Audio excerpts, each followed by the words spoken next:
In this video I show you how to record screen on Samsung S10 and S9. Scroll down the notification button. Now click on here three dot. Now click button order. Now you can share screen recorder option.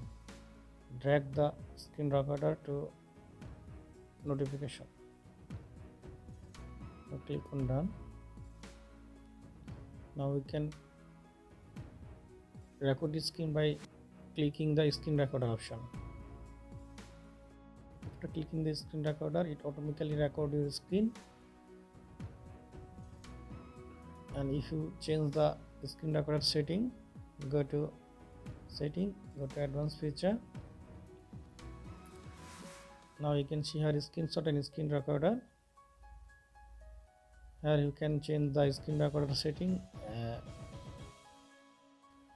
Here you can change the video quality and media sound and other option. Don't forget to subscribe my channel. Thank you.